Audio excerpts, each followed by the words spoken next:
Hello. Welcome to Keeping You Wise by Keeping It Real, where we bring authentic and real conversations to fuel your soul that you can share with others. Welcome to our second episode where we will discuss how to get and stay motivated.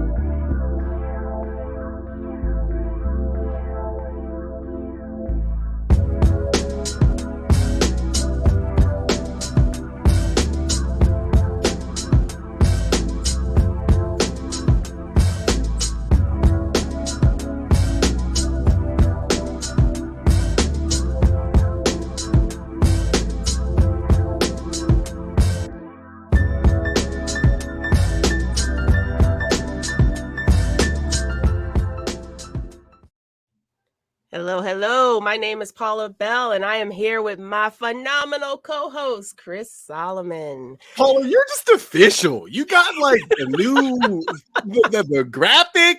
You sound good. Like I'm just trying to be like you one day. That's all I'm saying. Look, it's because of you that I'm doing all this now. You be helping me out getting to this point, right? I mean, that's just how we do. Iron sharpens iron, right? I appreciate it. But before we jump in, let's put a couple of disclaimers out here, though. So I just want to put out here on this podcast, we are not therapists. We do not offer any type of medical advice. We are not trained, qualified, or able to diagnose or treat any form of mental illness or disorder. And just be prepared that some topics, depending on what we're talking about, because we're keeping it real, may be triggering. So it is okay if you have to bow out. Now, the purpose of this podcast is to have real and authentic conversation that provides wisdom to all. So please interact in the chat, no matter where you are joining us from. I can see the chat. Now, this episode will be about 30 to 45 minutes long. These are really laid back, and we just want to have that open, honest, authentic conversation. And we will actually have a guest speaker that will be joining us today. But before I jump into that, how are you doing, Chris? I'm good. How's life treating you? Paradise. Best day of my life as usual. I was speaking to your comment when it comes to we want interaction from the crowd in the comments, in the chat. We're the type of pastors that like feedback from the congregation, you know? Yes. Amen. Every once in a while, there you go, pastor. We like those type of audience members, okay? So put your comments below, even if they are triggering, especially if they're triggering. At the end of the day, I think that our ability not to get offended and deal with people in a respectful and good manner when they have a difference of opinion is like a lost art these days. So keep it real and let's sharpen that saw and build that muscle again of being able to disagree agreeably. All right now. Good. Amen. Amen. Chris, I just had to throw that in there. So, Chris, we got a special guest with us today. I'm excited about this one. I'm excited. So, who is our special guest that's joining us for episode 2? Okay. So, I don't even know if I could say enough about this brother because he is something real special. So, first off, Tamien Dysart is our guest today. He's in South Dakota. He's the co-founder and CEO of Think 3D Solutions. And prior to the Think 3D Solutions, which he started in 2016, he spent over 16 years in the financial industry and had an amazing reputation, building and sustaining high-performing teams, extremely great cultured teams, driving engagement and performance up and to the right steadily, while at the same time reducing attrition and the negative impacts of poor organizational culture. And that's on paper. I could also talk about how he's built million-dollar businesses. I could talk about how great of a father he is. I could talk about how great of a husband and partner he is. I could talk to the cows come home about him, but I'll just say that how he's affected me. Tamien probably is one of the most influential people personally I've ever experienced in my life. You have those David Goggin types, right? Where you see him doing ultra marathons, running 1,000,000 miles or however long ultra marathon is. In my mind, Tamien is a David Goggins ultra marathoner when it comes to your own personal life success, journey, culture, and everything that really embodies this question, how to get and stay motivated. So I am pleased to say that we do have Tamien on our podcast tonight. And you all are going to get a lot of wisdom because I can promise you that Tamien's going to keep it real. Yes, yes. Welcome, T. Welcome. Thank you, guys. That was so again. I got my champion shirt on so I can. It is. There it is. I'm going to see you and Goggins duking it out one day, Tamien, and you're going to bomb on him, bro. I know he's a seal. I know he's a seal. Carry the boats. Yeah. David Goggins, my dude. That's that dude right there. And Tamien, you're right up there with him, in my opinion. So, Tamien, let's kick this off a little bit. So, Chris did a phenomenal job bringing you in on your intro on all the things that you do, right? And all the people that you've helped and all of that. But in your mind, with all of your experience, what is motivation and how does motivation drive our behaviors? Really comes down to reasons, right? We've heard a couple of years ago, Simon Sinek obviously made popular, know your why, what's your why, those types of things. It's your reasons behind your behaviors. What motivated you, good or bad, right? What motivated you to pop off at that person? What motivated you to get up and go to the gym? What motivated you to climb the ladder and go after that next thing? And in a world where, people don't have enough, I would say, depth to their reasons, right? Everyone to say, I'm doing it for X, Y, Z. But it goes deeper than that. If there's no real why to that at a subconscious level, that's why you see it temporary, right? Motivation truly is temporary, but you still have to be tethered to what your motivation is, even to get your ass off the couch, right? You have to have those things that get you to start the momentum. Now, again, motivation isn't going to carry you forward by itself through all of it. So there's things that you have to do to kind of build systems and habits, as I'm sure we'll probably talk about today a little bit. But motivation is your reasons. And so I really just challenge folks, again, get intimate with your reasons. Go deep with your reasons. If you say you're doing it for your kids, problem for most of us is our kids are probably eating okay, right? So it's not like it's life or death, but truly, like, what are you trying to teach them, and how are you living in an example for other people? So really, motivation for me is your reasons, and it drives your behaviors, both good and bad. I would have to agree. I'm sorry, Chris. I think you were about to say something right then and there, but I would have to agree that the one thing you said that I think is really important is the why. And I don't think a lot of people spend time to think about the why. And so how do you define your why? How do you go about that? How do people go about identifying their why? For me, identifying your why is the thing. So here's the question I ask people, like, what's your why? And they'll tell you it, right? Then I challenge them, why isn't that great enough? What do you mean? Do you ever procrastinate? Well, yeah, I procrastinate. We all procrastinate. Well, okay. When you procrastinate, why wasn't your why great enough to get you not to procrastinate? Is it tapped in, right? You talk about David Goggins. Again, you talk about this beast like that. He's the one I have a saying, F your feelings. Yep. Right. And in the moment when your feelings are fleeting, if you rely just on that, it's the thing that the real why is that thing that can get you to overcome that. I always, one of my sayings is success lies on the other side of I don't feel like it. And it's being able to peek over the wall, right? You've probably all heard that saying, if you throw your heart over the wall, your body will follow. Well, it's being able to peek up over the wall to see, okay, what's over there? And when you can envision, what would your life look like if you followed through on doing a thing? What would your kid's life or your legacy look like if you truly lived as an example? It's the thing that you're living beyond just the temporary, just the moment. And so I heard a gentleman at one point, if you really want to get to the depth of your why, ask why that thing like 7 times.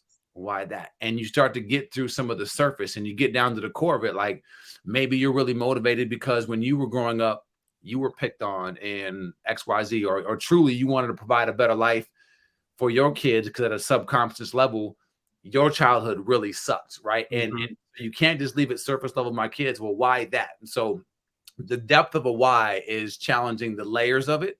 And again, if that's not the thing, when you're in those tough moments, when you don't feel like it, when you're in a mood, when you're feeling lazy, when you don't want to get up on that cold winter day, you got to challenge your why. I love that. I'll say, Tamien, one of the things that I really love that you said up front is that motivation will get you off the couch, but it won't necessarily get you in the Bugatti, right? Like, because it's fleeting. Like, motivation is like the reason why you got up, but it's not going to sustain you. And I found that to be true for me as well. Essentially, like, motivation in my mind are like external factors, whereas like what inspires you and what keeps you sustained and going is something like an internal fire, right?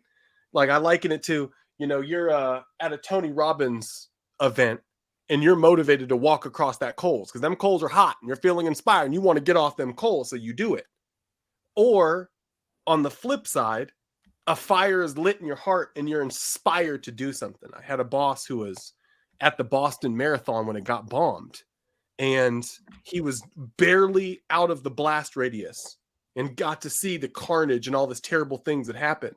And he went home and watched the news because he was right there, and he was shook up, and he started hearing this Boston strong, Boston strong, Boston strong. And he felt for that Boston strong. He felt like he was there, even though he wasn't from Boston. It was just a trip.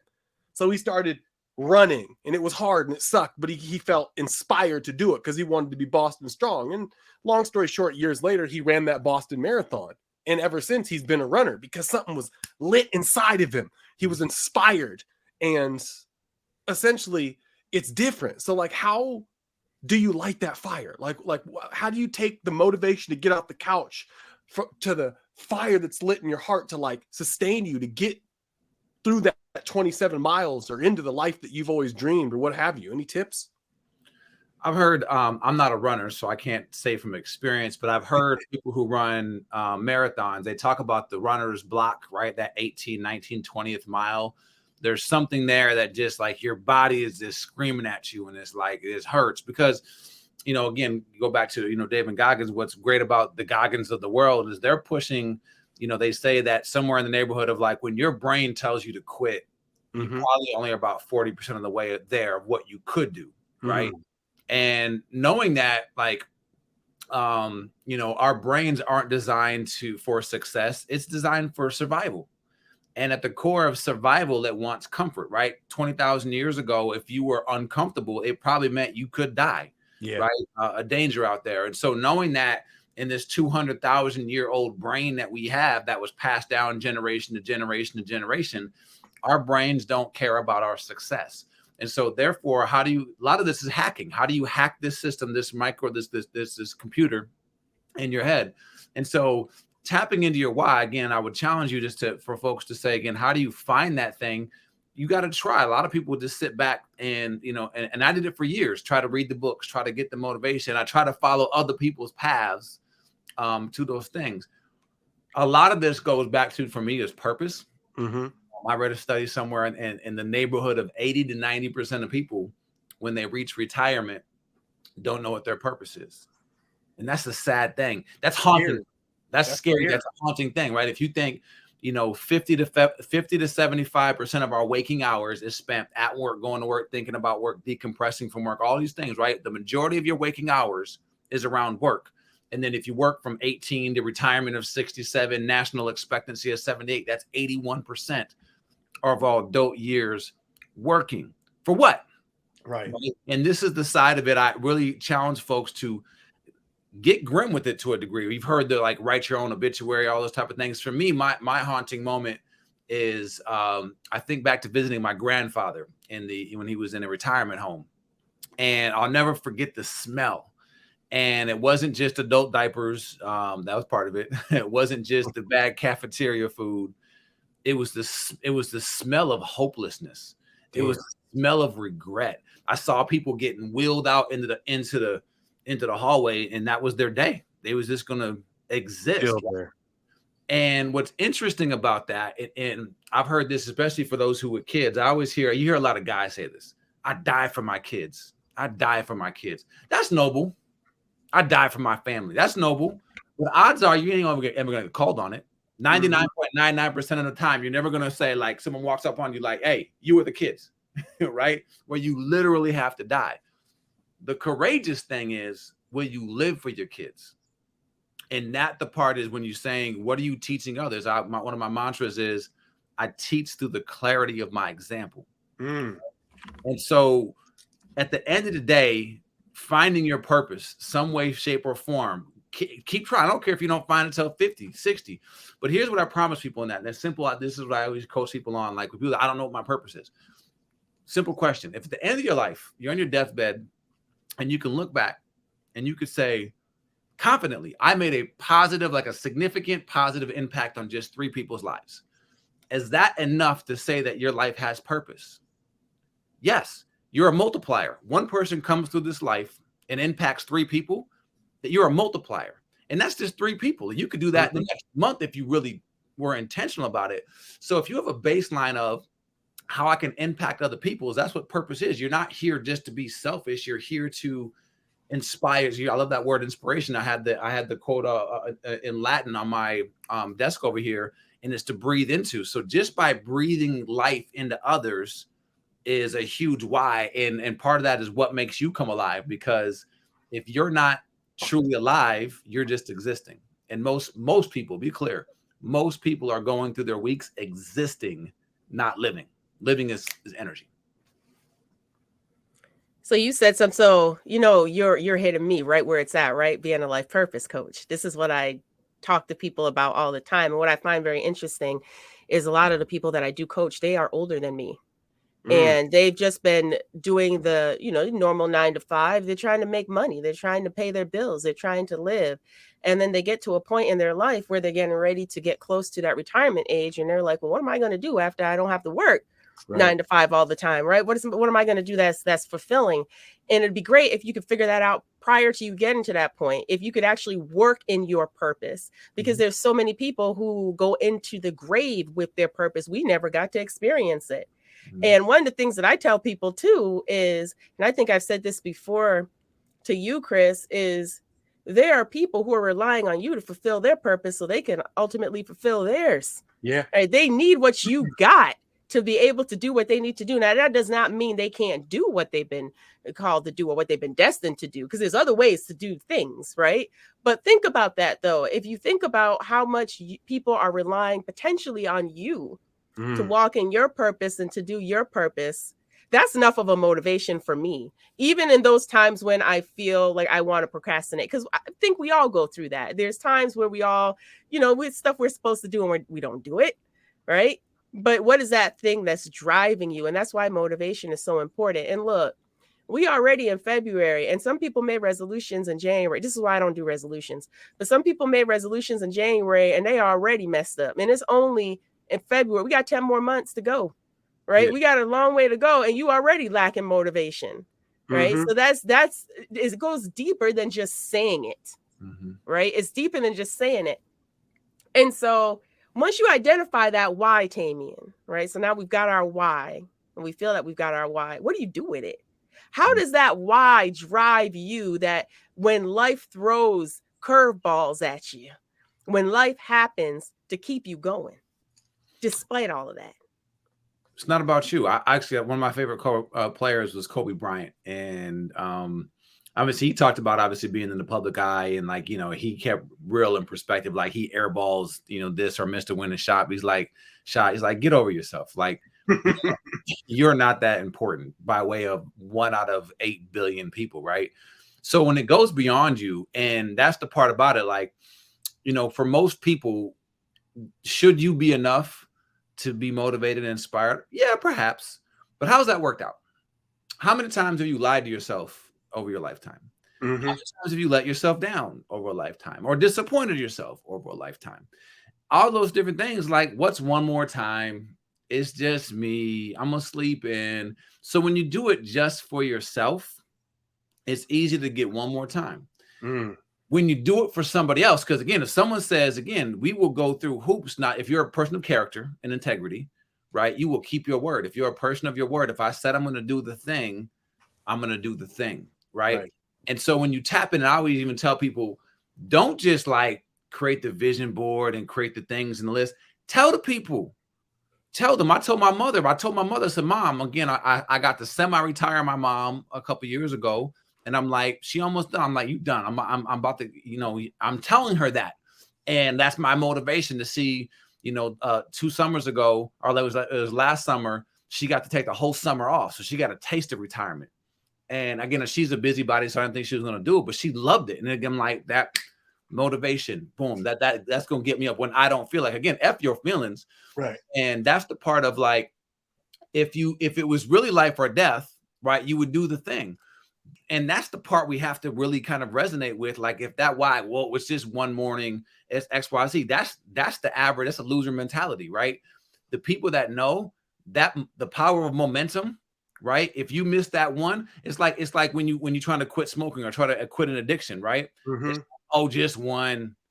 It's the same thing. And here's what's key about this: we have to get real honest with ourselves. Every time that you don't follow through on something that you said you're going to do, what you're really doing at a deeper level is you're practicing failure. Wow. Say it out loud. You are practicing failure. And again, at the end of the day, your body falls into whatever groove or pattern is the easiest to get to. And so if you have a lifetime, which most of us do, of practicing failure, micro, macro, and various levels, what's one more time? That's why it's so easy. And so it was so hard for so many people to start a new habit, because how many times have you started and stopped? And so you are so familiar with failure. It's just easy. Doesn't matter what the new goal is, doesn't know what the next thing is. If it's weight, career, XYZ, we are so used to practicing failure in society that one time matters. And one of the things that I do, I have this simple, everything starts with a thought, right? So again, the power of your thoughts matter. And even if you say out loud, just start saying, I'm the type of person who, or that list. I'm the type of person that wakes up on time every single day. I'm the type of person that shows up for himself. Even if you're not actually doing it, by just saying it, you're starting to create the wiring and seeing yourself in that picture of the movie. So then when you go to get up, you've already at least created some kind of a neural pathway where it starts to then reinforce, because that's all habits are. That's everything is. It's a neural pathway that's connected. This one goes to this one on a regular basis, but most of us have patterns of failure. So getting into it, tapping into it, is go beyond yourself and own the moment. Like, one time, there's no more one time. Stop doing one times. I could attest to that, Tamien. That really hit me. Well, you're practicing failure every time you do something you say you weren't going to do. Because I personally, to be vulnerable with you all in the audience, I struggled with the addiction of quitting smoking cigarettes. And it was the hardest thing in the world. And it was crazy because every time I lit up, I told myself, I shouldn't be doing this. I'm going to quit. This is my last one. And then every time I sparked up, it was like, oh man, just one more, to your point. But I shouldn't be doing this. I'm going to quit. And then in the back of my head, that little voice starts saying, yeah, just like you were going to quit last time, right? And eventually that voice got so loud that every single thing that I told myself I was going to do followed up with that voice. Man, I'm going to wake up tomorrow early and hit the gym. Just like you're going to stop smoking cigarettes, right? Sure, bro. You know what? I'm going to start eating healthy. Just like you're going to quit them cigarettes. I'm going to start being this. I'm going to start doing that. And it's like I had practiced that failure, that saying I'm going to do something good, but not doing it so often. Doing something good was literally impossible for me to do. So I had to stop the thing. I had to stop practicing failure. I had to go through that struggle, that pain. It was one of the hardest things in the whole world that I had to do. I had to rewire my brain before I could do anything else. Like, we talk about motivation. We talk about success. We talk about goals. We talk about New Year's resolutions. I couldn't do none of that until I stopped failure, to your point, Tamien. So that was powerful for me. Any advice for the people that are in the hole like I was, that had practiced failure so often that they just embodied a failure? Is I'm the type of person mantras? Start where you're at. I mean, basics of, like, here's one of the top 5 reasons most people don't hit their goals is it's too far, right? Okay. It's too far to believe. And so it's like, you set this ambitious goals and XYZ. Start simple, like, because again, I always tell people, again, start with measuring or counting your wins every day, like truly writing down your wins. In my book, there's no such thing as a small win. There's big wins for sure. I got a raise, going on vacation, blah blah blah.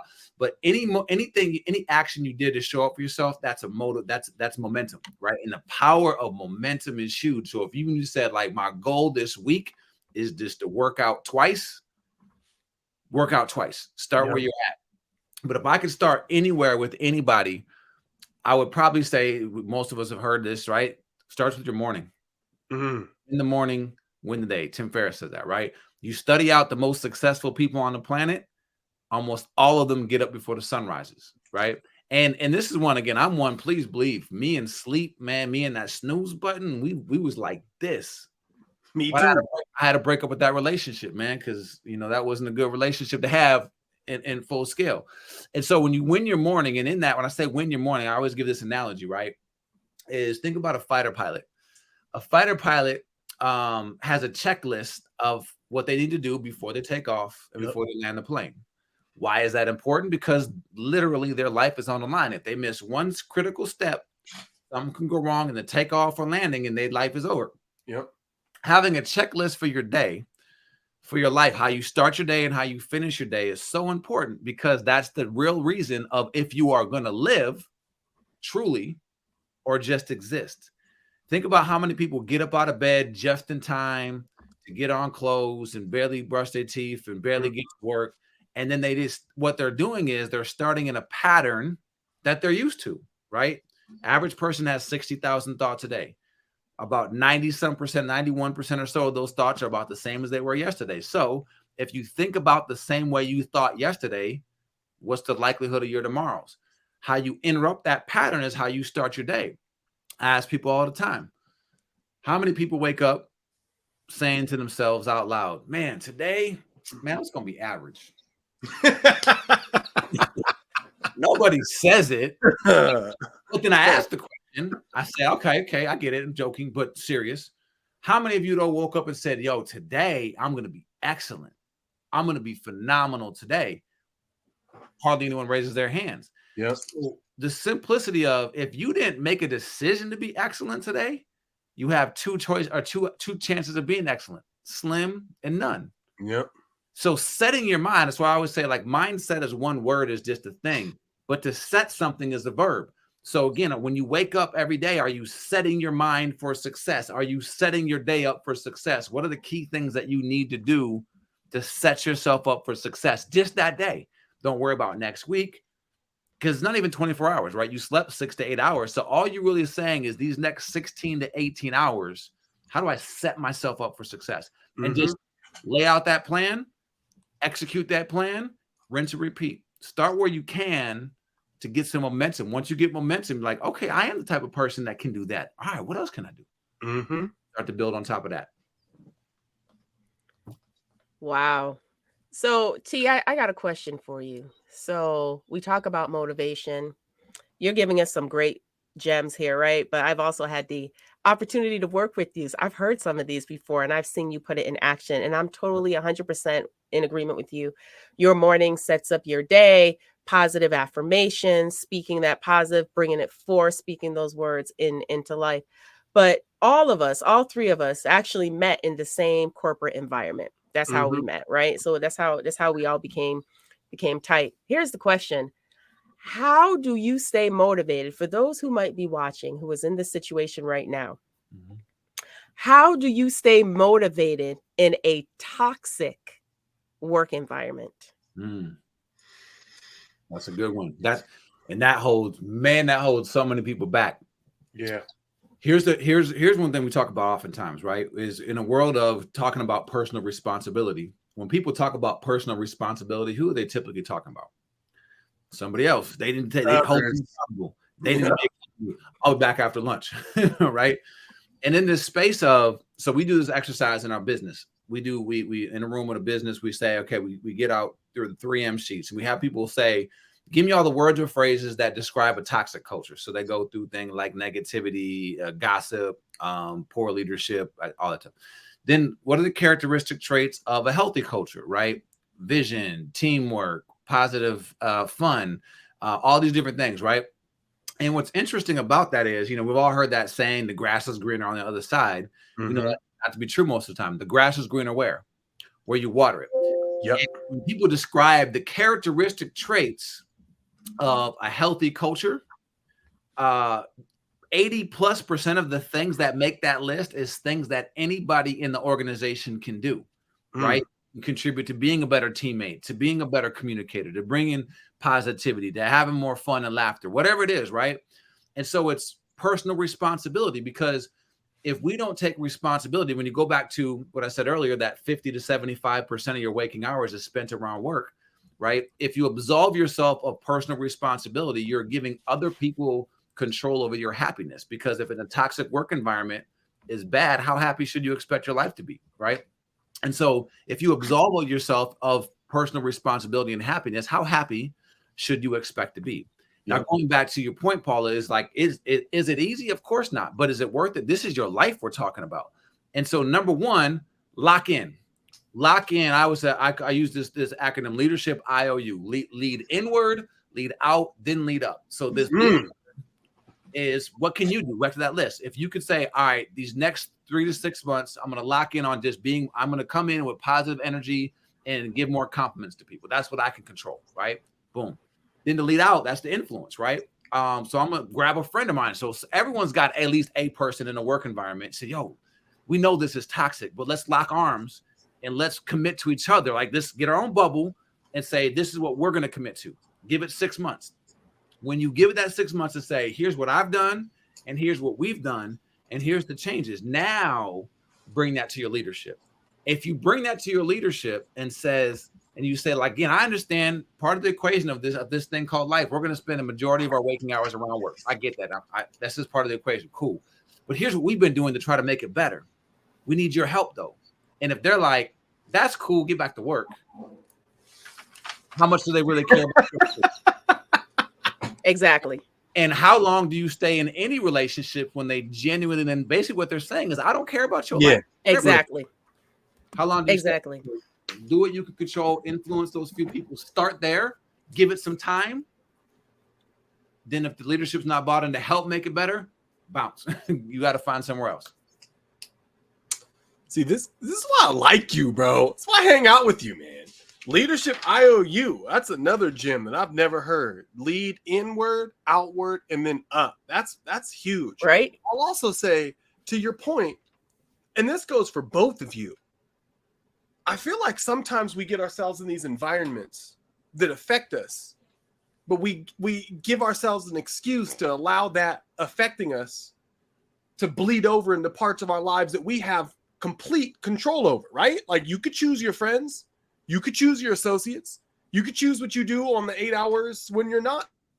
And how many of us leave the bad environment like, oh, it was just a tough job, tough day today. I'm just going to sit on my butt and watch some Netflix and get ready for the pain and torture tomorrow, right? So your circle, like, let me add this real quick, because people absolve themselves. What can I do? Again, well, what did you do? Exactly. Because you can't do everything, but you can always do something. Yep.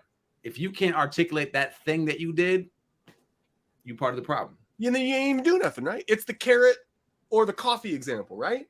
Like, you put a carrot in a pot of boiling water and the carrot gets all soft and mushy and jacked up. You put coffee in the same pot of boiling water, it turns the water into coffee. And now it's something better. Mm-hmm. So you could put two people in the same environment and get two totally different results from that environment. So what are you, carrot? You going to get soft, or you coffee? You're going to change the environment, making it better. And I like that. Leadership IOU, man. That's a hit. In addition to that, let's keep it real too. A lot of times, especially if you're in a leadership role, which all of us have been in, we tend to stay in a toxic environment because we want to protect the team. We want to be there for the team. But that's a disservice to the team if you really think about it, because all you're doing is you're just laboring something that's inevitably going to happen. So why make the team go through that? Why make yourself go through that? At some point, I like it. You have to take personal responsibility. You literally need to bounce. I've had to make that decision. Tamien, you made that decision. Chris, you made that decision. We were all leadership positions when we decided to pivot, when we decided it's time for us to move from where we're at, because we know what our purpose is. And I really think that was the key. When you begin to realize what your purpose is, when you really begin to realize the impact and what you were destined to do or are destined to do, that shifts the whole way you walk in this world. Because a lot of people will say, Well, you work. I hear this all the time. People say to me, you work too much. You always doing something. What you don't understand is what I'm doing, it doesn't feel like work to me. I am walking in my purpose. I'm enjoying what I'm doing. Yeah. If that means I got to push a 16-hour day because I know on the other side of that 16, I'm going to be producing something that is going to impact multiple people around the globe in a positive way to help them now realize their potential, to help them realize their purpose and their future, why wouldn't I do it? That's the Amen, stuff that Pastor. gives me fuel and motivates me, right? So a lot of times we take on other people's burdens and other people's, and we can't do that. You've got to let go. I like how to say let go and let God. You gotta let go. You have to let it go, and you got to walk into what you've been destined and called to do. And I also love how you brought in, because I'm really huge on this too, accountability. You got to find the right tribe, because not everybody's for you. Yep. Facts. And you've got to know that. You've got to find the right people to be around you who are going to be there to motivate and encourage you and really have your back. Understand what their motivation is. What's your motive? Why are you doing this? Yeah. Right? You got to make sure you got those right people, because I've had people who I thought had my back and they stabbed me in it just as quick because the motivation wasn't there. So you got to be careful with that too. But I love what you're saying. I love the whole lead inward, lead outward, lead upward. I'm going to use that. I love that. That's a great thing. And that's Paula, a great thing. To your point, when it comes to the tribe you surround yourself with, even if you got people that aren't waiting to just stab you in the back because they're scandalous, if you're not inspecting the type of character quality that you're around, you know, I'll be a nerd real quick and say, like Dr. Spock said, constant exposure will always result in some form of contamination. If you hang around the dope boys long enough, you're going to do dope. You hang around the barbershop long enough, you're going to get a haircut. You hang around millionaires long enough, you're going to make some money. So you got to be careful about the people that you hang around with, even if they do have your best interest in mind. I've had to give up people that I love, that I'd die for, that would die for me, because I knew that if I continued hanging out around in that environment, I was always going to be contaminated by the stuff that just wasn't going to serve me. It wasn't going to help me actualize my potential. So I had to bounce. Sometimes you got to bounce, whether it be on that addiction, whether it be from the job, whether it be from the circle. Sometimes you got to bounce, and bouncing a lot of the time is the hardest part. Why? I think that's an important distinction. Be clear on that. In my life, I've never left anyone behind. They chose to stay. I love them. I want you to come. Come on. This is better over here. Again, we were there together. I know what that's like. It's better over here, right? These different things. Like it feels good over here. I want people to experience it. And that's, again, I go back to the greatest gift you can give the world is the best version of you. Yeah. And so in that, I've never, again, people that like, they get access. We have a Leaders Tomorrow program in the community. Someone hit me up. They're like, yo, how I go about getting a meeting with you? Ask.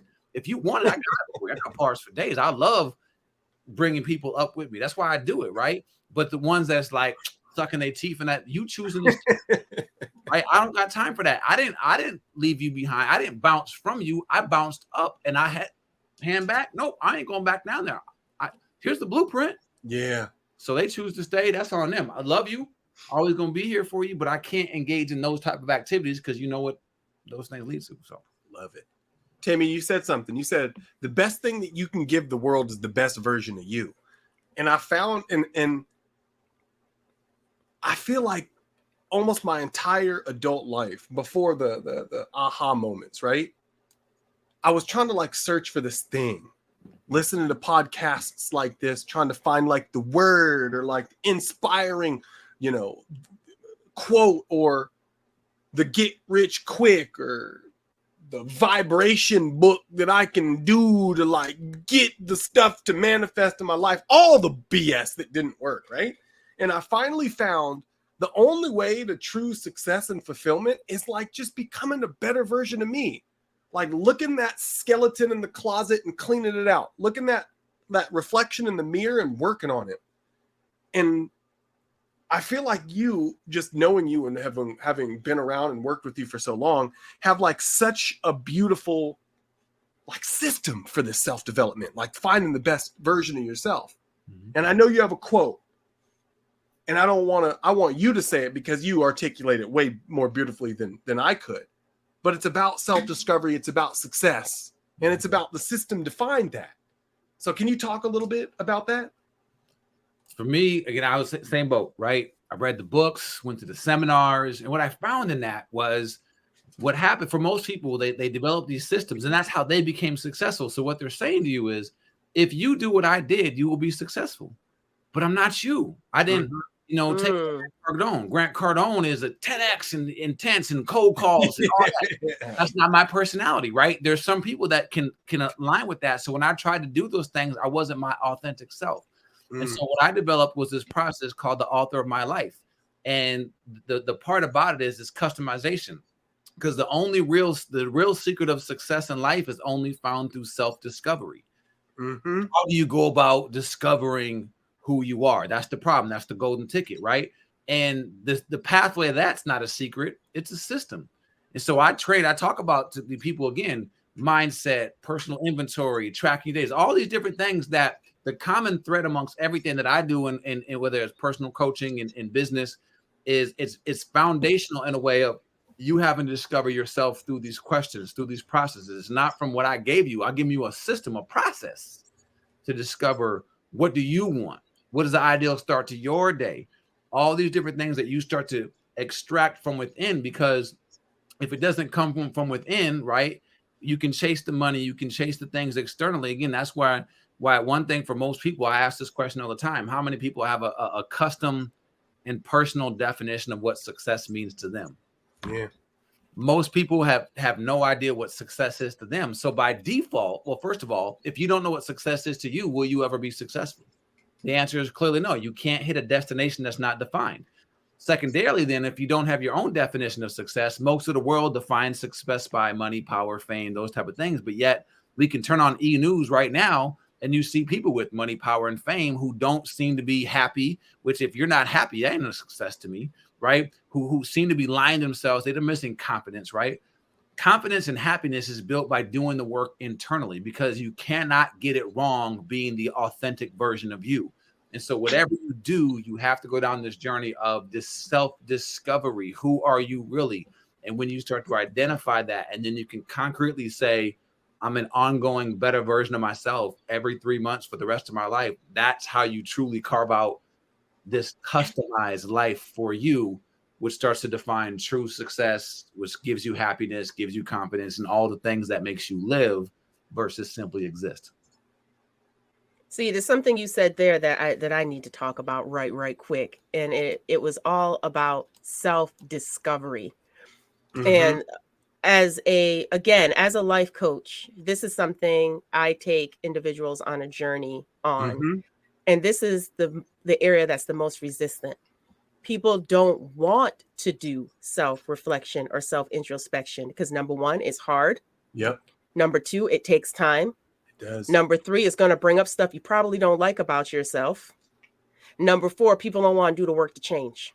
Yeah. So let's just keep it real. Okay, so that's really what you're dealing with.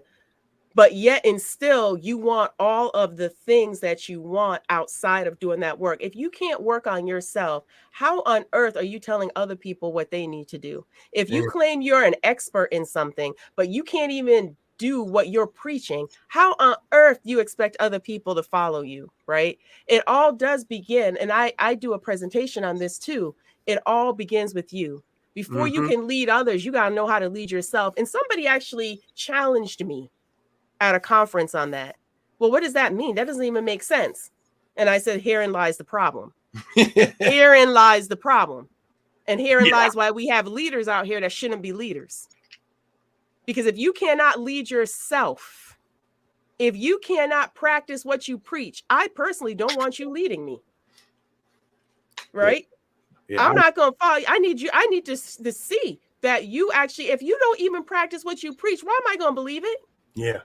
That's self-reflection and self-discovery, no matter how hard it is, how painful it is, how when you have to look at yourself. Michael Jackson said it best. You know, that song, Man in the Mirror. Look at yourself. Because there's going to be some things you're not going to like. Yeah. But it's okay. That doesn't mean you can't fix it. That's how you become the best version of you, right? So I love that. Love that.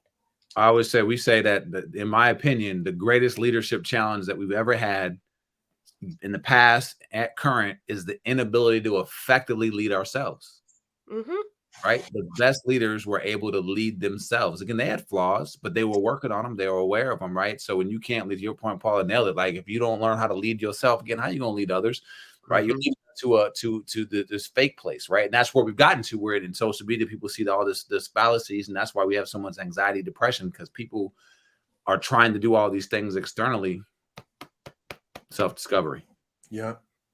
I also feel like you could do all the things that others see on the outside as good and as productive, and you might even have all of the makings and manifestations of success. I'll give you guys a personal experience that I dealt with.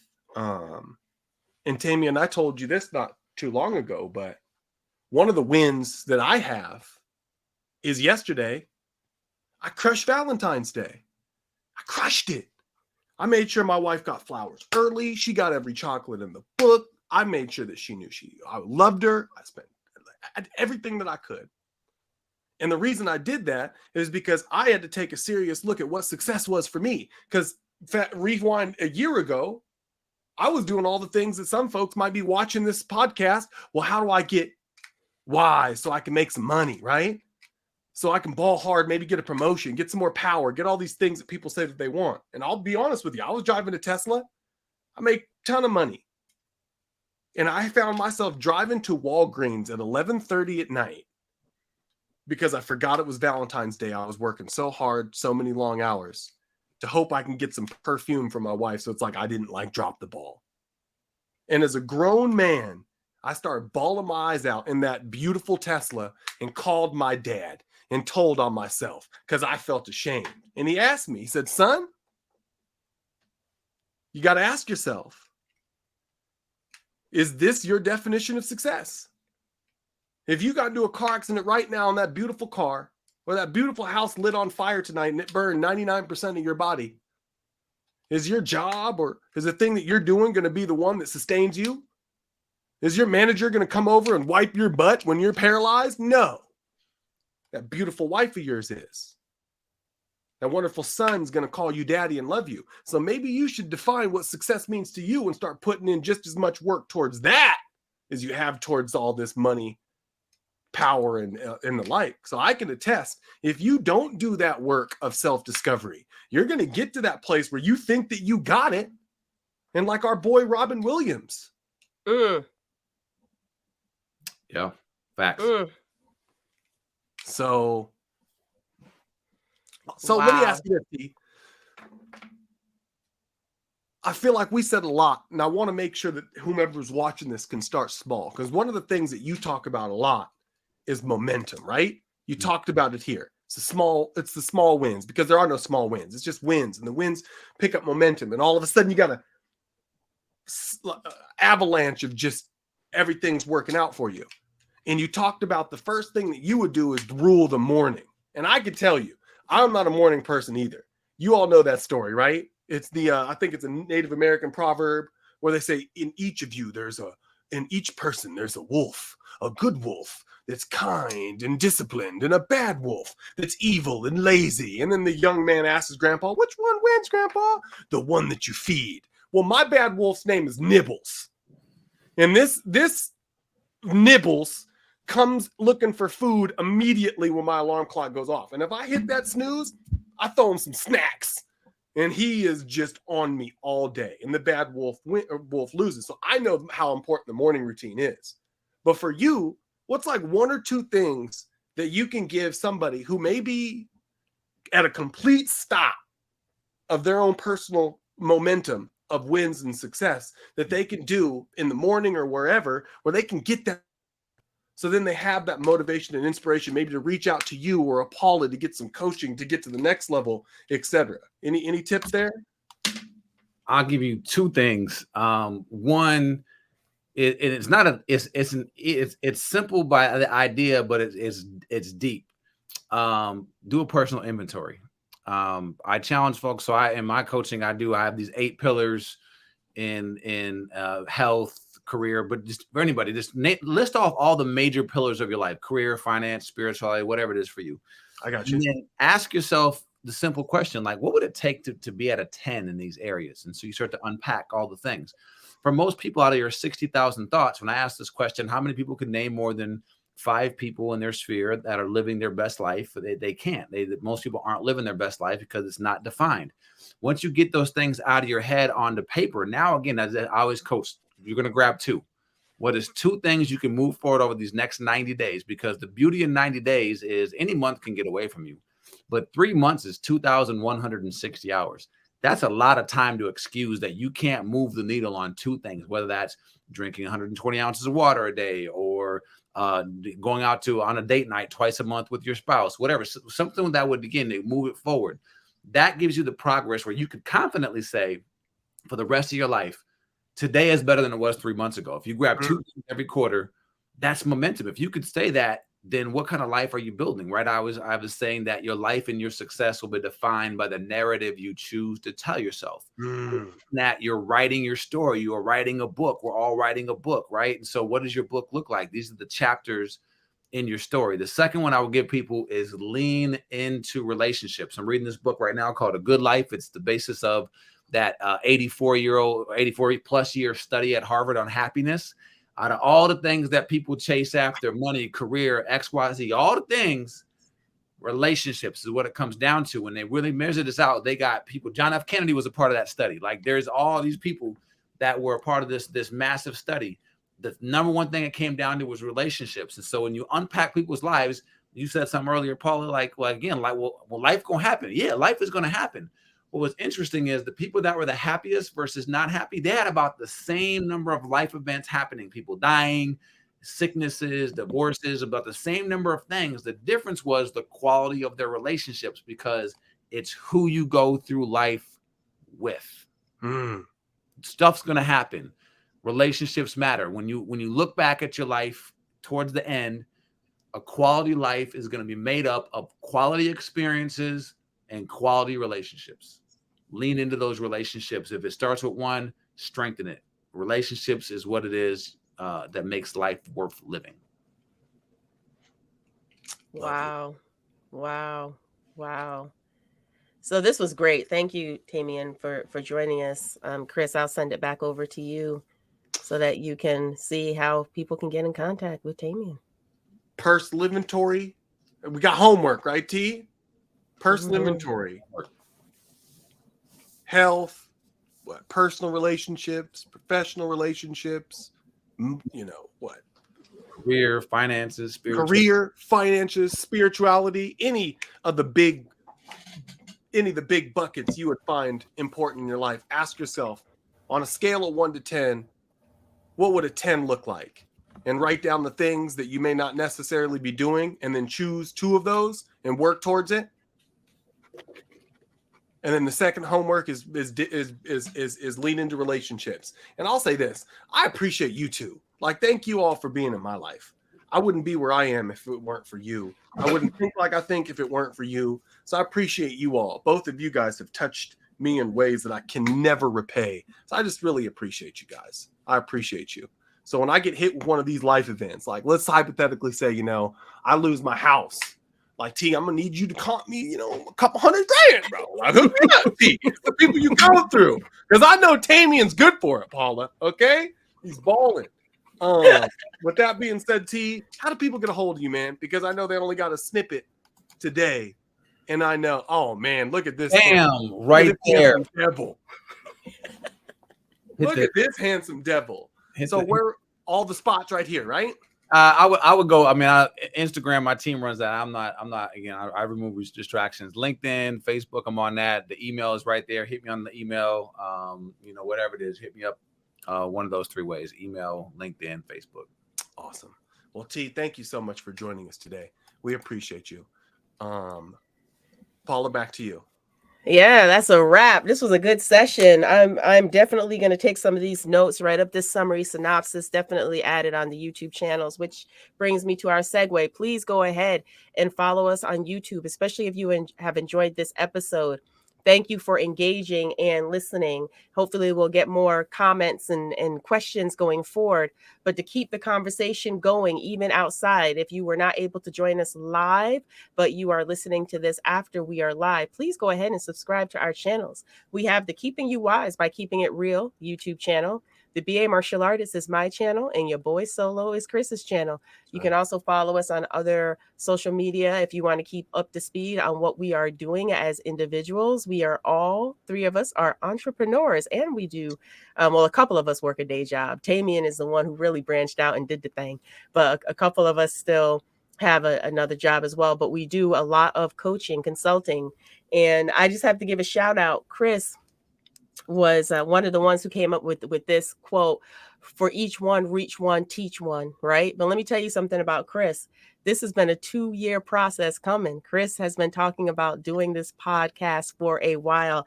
And I'm the type of person who's like, stop talking. Yeah, Let's stop talking and let's start doing. She's going to Right? push you. Yes, I also, while we're on Chris, I also would like to say that I am way more handsome, jacked, and super cool than it may seem on camera. I know the pictures don't really do it justice, but I just want to let you guys know I am also like a ninja with a smoke bomb. So you all can't find me anywhere except here. So if you want to see me, you come here. If not, hey, you got to find my phone number or something. And I'm pretty sure that they don't even make white pages no more. So you can catch me on the flip side or vicariously through one of these two, because I'm like a ninja. Bow! Hit a smoke bomb and disappear if I'm not on one of these, this right here, Paula. So thank you for this platform. Yes, yes. And thank you again, everyone, for joining. We got homework. We got work to do. We're leveling up. Again, for each one, reach one, teach one.